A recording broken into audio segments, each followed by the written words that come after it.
Let's talk about Denver Snuffer, one of the most recent and fascinating cases of schismatic offshoots off of the LDS tradition. Since Joseph Smith founded the Church of Christ in April 1830, scholars have traced more than 400 expressions of Mormonism over the ensuing 2 centuries. Now, these vary dramatically in size, but they all claim to be unique and essential successors to Joseph Smith's original visions. And one of the more recent, and one that's still relatively young, is known as the Remnant Fellowship or Remnant Movement, though the names can be debated for reasons I'll get into later, with Denver Snuffer as their recognized leader.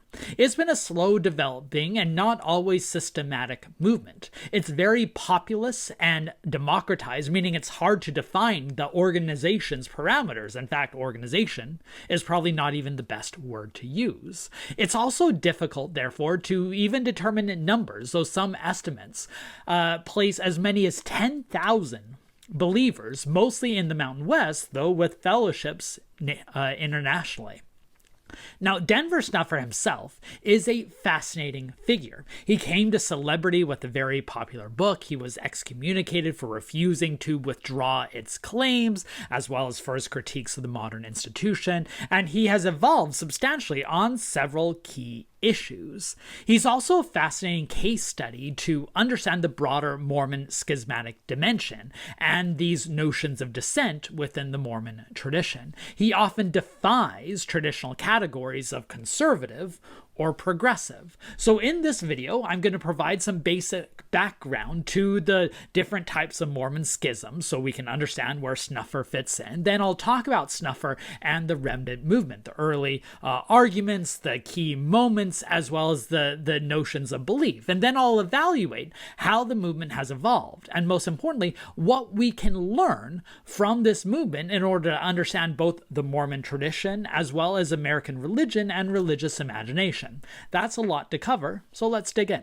The Mormon tradition was founded on prophetic dissent, which then provided a template for many people to follow. The narrative of apostasy, followed by a necessary restoration, is quite a malleable topic and can be used against the LDS institution itself, and has been a number of times over the years. There's a common claim that the institution has lost its spiritual core, and that God has therefore called someone else, usually the one mighty and strong, to correct the course. These divisions are usually in response to perceived loss of fundamental doctrines and are often framed by broader cultural influences, often marking the foundations of both within the Mormon tradition as well as the markings of broader American society at the time. Notably, though, most of these critiques and dissents and creation of new schisms come from a conservative angle.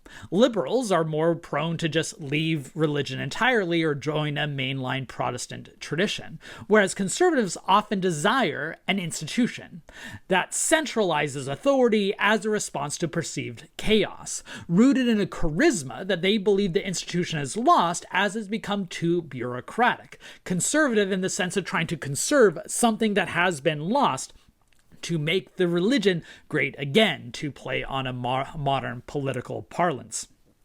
Think about the variety of different traditions, each of which have had many different schisms within the broader Mormon framework in general. The RLDS Church, which later became Communion of Christ, which also features a number of restoration branches breaking off whenever they feel the church had lost its core. You have the fundamentalist movement breaking off the LDS tradition, which not only includes the most scandalous and controversial FLDS, but the Apostolic United Brethren and dozens of other churches. I refer to all these many different branches as the Mormon Diaspora, scattered from the homeland of Zion, not a physical location, but Joseph Smith's original vision of the restoration as a unified cause.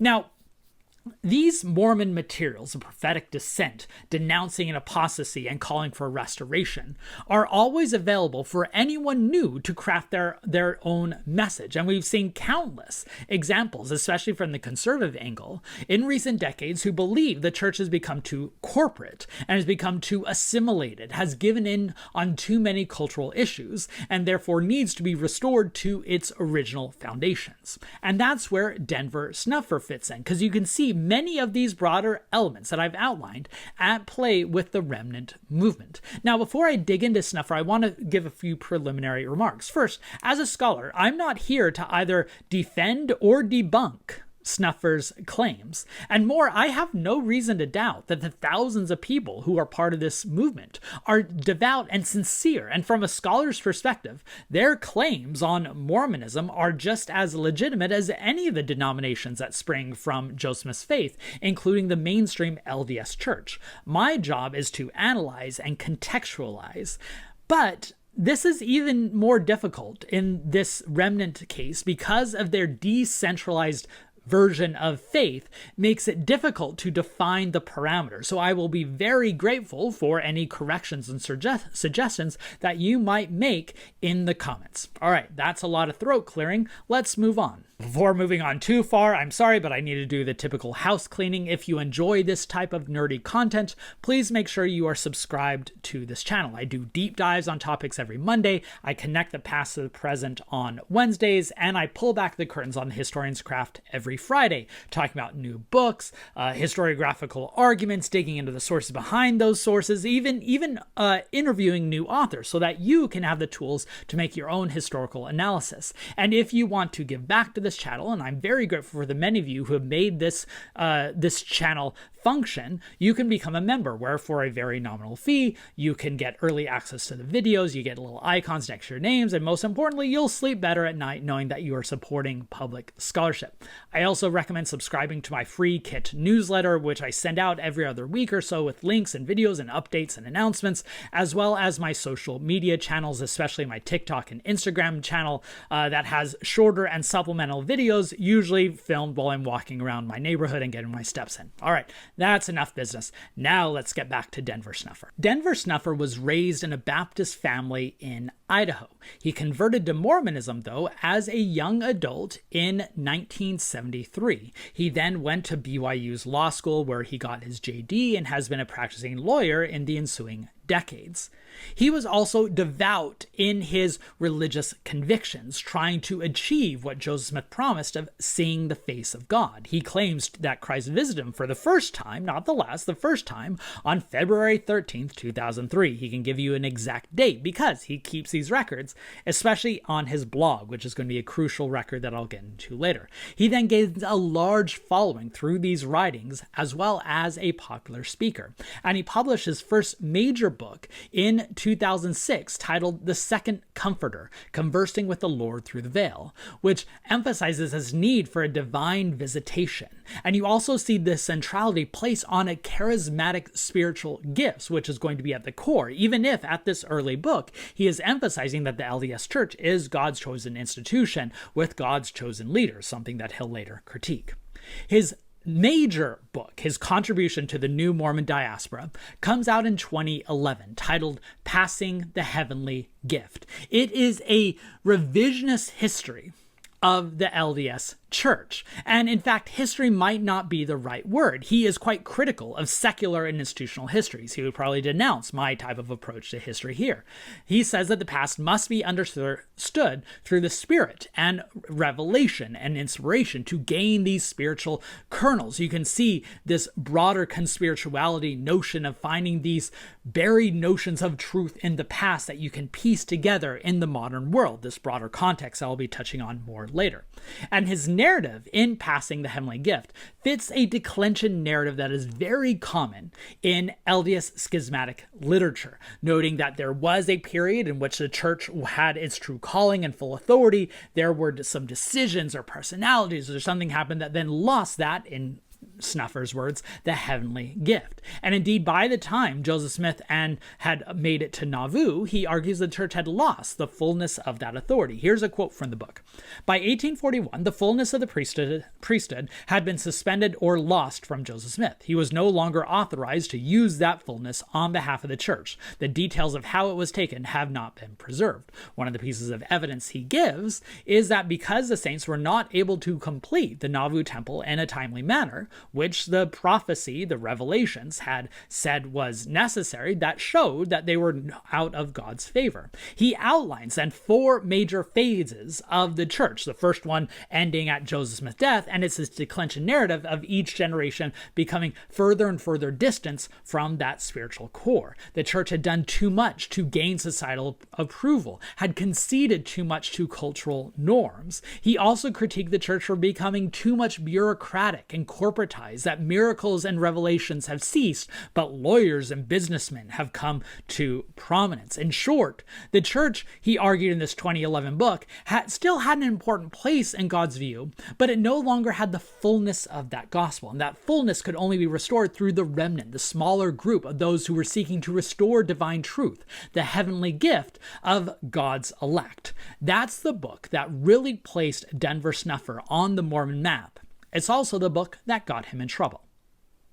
As passing the heavenly gift became much more popular among the Mormon cultural region, and as Snuffer became a much in-demand speaker, going on speaker tours throughout the region, the church, as you might expect, became quite uncomfortable with one of its members becoming popular and rich off of a book that criticized the church for not having the spirit and losing the fullness of the priesthood. And so in 2013, Snuffer's stake president demanded that he retract the book and withdraw some of its key statements, something that Snuffer, of course, was not willing to do. So this then culminates with a disciplinary hearing in September 2013. And Snuffer, when he refuses to withdraw the book and retract his statements, was excommunicated for apostasy. At first, Snuffer said that this excommunication, while illegitimate because it was not valid and following the proper procedure, he did not say he was going to be starting a new church or movement. But then over the following months, things changed, and Snuffer starts arguing that there is actually a movement that he is just part of, he is not leading it, but that his excommunication was a turning point for the LDS institution. So then in the summer of 2014, he posted on his blog, where he blogged throughout this process, this statement that I think is important to read in full. My excommunication was an abuse of authority. Therefore, as soon as a decision was made, the Lord terminated the priesthood authority of the stake presidency and every member of the High Council who sustained this decision, which was unanimous.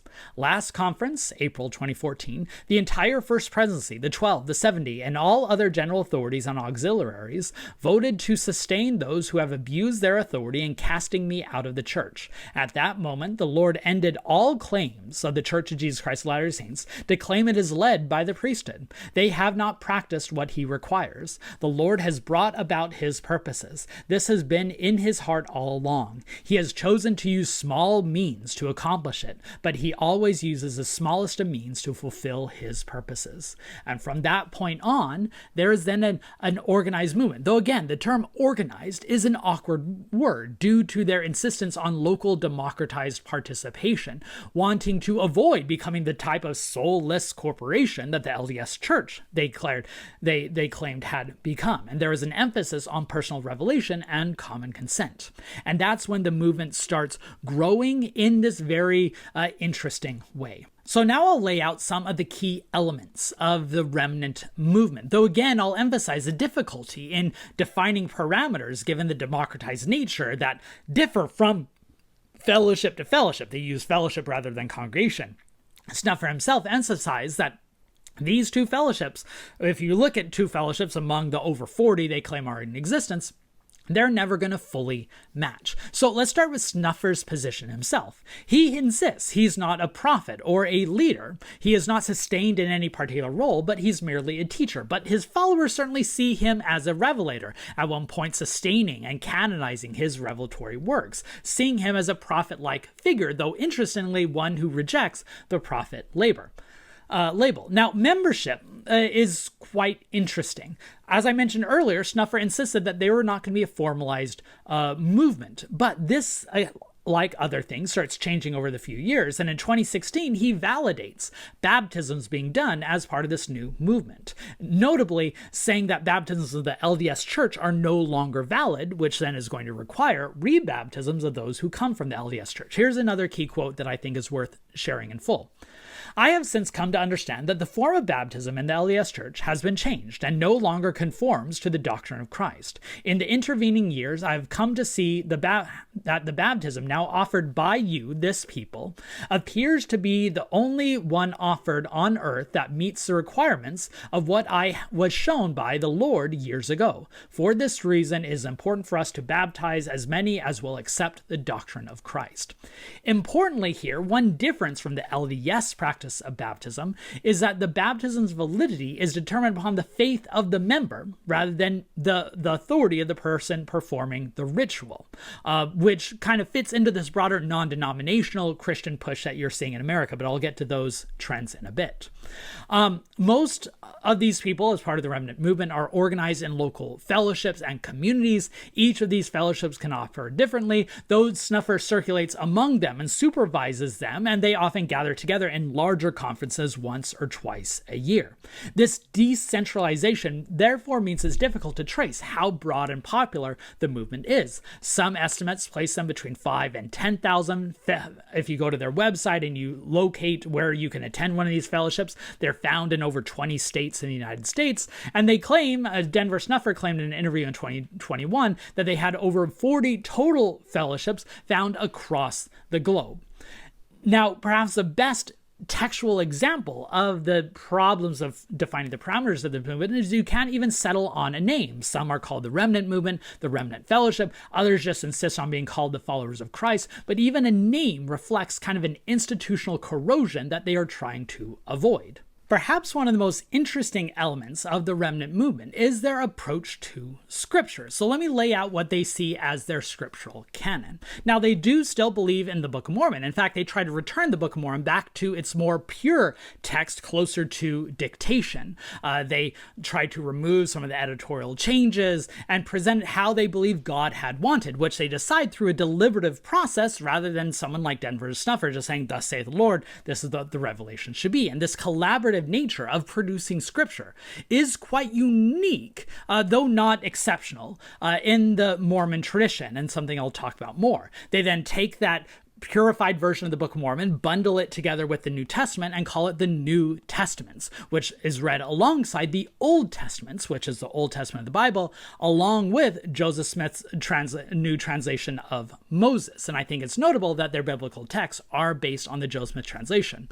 And then they take all the other scriptures, what we might call the Restoration Scriptures, what the LDS Church has as the Doctrine and Covenants, and create what they call the Teachings and Commandments. This restores several elements that had been removed from the LDS D&C, like the Lectures on Faith. It rearranges and polishes some of Joseph Smith's revelations, removes some revelations that they believe reflected the corporatization and apostasy of the church, as well as removing some sections that they did not believe had real roots that had been changed by later editors and corrupted by the later corporate body. And in doing this, again, they're doing it through a deliberative, collaborative model that I find quite interesting. So here you have a preface to when they removed one of the revelations, the revelation that talks about how to determine bad and good spirits. And note how they give reasons for why they removed this text from Teachings and Commandments. Quote, "This revelation was a struggle. Initially, it was revised by taking the shorthand notes from Joseph Smith's journal and fleshing them out with bridge words and phrases to make them into comprehensible sentences. However, once attempted, that effort was abandoned and the section was completely removed for the following reasons. 1. The shorthand is just sketchy enough that some of the bridge wording is clearly debatable. 2. The instruction we have through the Book of Mormon is sufficient on its own to allow us to discern evil spirits. And 3. This section, if relied upon alone, is apparently not sufficient to defend against lying spirits." I just find this whole process fascinating. It's a very acute and adept example of how people create scripture, a notion that all religious communities do, but is now captured through these deliberative minutes and then published on a blog. Their book of scripture also includes Denver Snuffer's own expanded version of the book of John, which fits into larger tales of apocalyptic and schismatic offshoots of Christians in general who also have fascinations with the book of John. Then there's a question of Denver Snuffer's view on, say, D&C 132 and Joseph Smith's view on polygamy, a topic that Snuffer has evolved substantially on over the last decade. Initially, he said that D&C 132 was divine, that Joseph Smith taught polygamy as a way to introduce a sealing covenant, but then to fit into this declension narrative, that teaching was then corrupted by Brigham Young and others to introduce carnal implications. Over the years, the emphasis on this narrative shifts to where now Denver Snuffer insists that Joseph Smith did not practice polygamy in the way that it would be known, kind of fit into this general skepticism toward these polygamy narratives, which is pretty common in these types of circles that want to find a divine core that is later corrupted. So it is running parallel to, though not intersected with, these other movements that are trying to deny that Joseph Smith practiced polygamy and so forth. Now, Snuffer's movement has definitely become influential enough to cause concern among LDS leaders. In response to the growth of the Remnant in Boise, Idaho, Dallin H. Oakes, then a member of the Quorum of the 12, and Richard Turley, an assistant church historian, spoke in Boise, Idaho Regional Conference in June 2015, directly responding to some of the concerns that are cropping up in this Remnant movement. And an internal PowerPoint from church leadership that same year listed the Remnant as one of the groups that the church is concerned is drawing members away. So even if the church has not grown as large as some might assume, and as Snuffer often argues that they might remain small because a remnant will always be small, that God accomplishes big things through small means, they certainly do seem to have an impact on the Mormon tradition. All right, let me touch on a few of the broader cultural meanings and what this story implies for the Mormon diaspora. I noted earlier on that Snuffer's movement often defies simplistic categories of conservative or progressive. It's conservative in some ways in trying to restore a truth that was lost, that the world has become too corrupt. We need to return to fundamental values. That's why, in some ways, this is very much a fundamentalist movement. You also see the conservative values of the charisma of a prophetic leader, even if he himself then rejects the title of prophet, denouncing the type of authoritarian impulses that often then come with these revelatory leaders. And yet the movement is also quite progressive in being anti-establishment. It frequently critiques the bureaucratic institution, denounces inequality, including wealth inequality, and the moneyed interests that they believe is driving the LDS Church. I'm also fascinated by this movement because it touches on several key impulses of broader American culture at this moment. It is in many ways reflective of the populism of 21st century America, a bottom-up movement that no longer trusts institutions and especially ecclesiastical traditions, a skepticism of the broad corporatism, the same populism that's driving the political world on both the right and the left, now seen in the Mormon tradition. It's also very much non-denominational, though with a Mormon twist. I've said in previous videos how the largest, fastest growing religious affiliation in America are the no religious affiliation, those who are spiritual but not religious. And the Remnant movement kind of speaks to some of those anxieties, though certainly not all. And finally, I'm very fascinated in the use of technology and blogging and the internet in this movement, that Denver Snuffer might be the first Mormon schismatic prophet who blogged his way through his excommunication and the formation of a new movement. And the internet then allows all these people who are part of this movement to join together in ways that would have been a lot difficult just a couple generations ago. So I see the Snuffer movement both, of course, as a product of the Mormon tradition. They see themselves as the culmination of the truth of Mormonism, but they also bear the imprint of America's anti-institutional and populist and digital age. Anyways, I hope you found this video useful. If so, please hit the like button and share with others. I find this a fascinating discussion. I'm excited to hear your feedback. If you want to learn more about this movement, here are a few recommendations. You can go to Denver Snuffer's website where you get links to his various books, his old blog, and it's important if you want to understand a tradition to understand some of the records coming from them. I also recommend a 2012 Mormon Stories interview with Snuffer where John DeLynn sat down with them between the publication of Passing the Heavenly Gift, but before his excommunication, capturing him at a pretty important moment. You also have a 2016 interview that Snuffer did with the wonderful journalist Jana Reese, and then the Salt Lake Tribune and its legendary reporter Peggy Fletcher Stack has reported on Snuffer over the years. I got a lot of the quotes and details from those, including he joined their Mormon Land podcast in 2021, which I'll also link to, which is a good insight from his perspective. And then, as is usual on a lot of these topics, the apologist website Mormon R has a phenomenal cache of documents and resources that, even if I disagree with some of their conclusions, they do a phenomenal work in gathering them together. And this video, by the way, is not sponsored by them, but they often are a great resource. Anyways, I hope you found this video useful. If so, hit the like button, subscribe to the channel, become a member if you want to give back. History has never been more relevant than it is today, because it allows us to place these movements in context, recognizing that as new as they appear, our world still is very much a product of what has come before.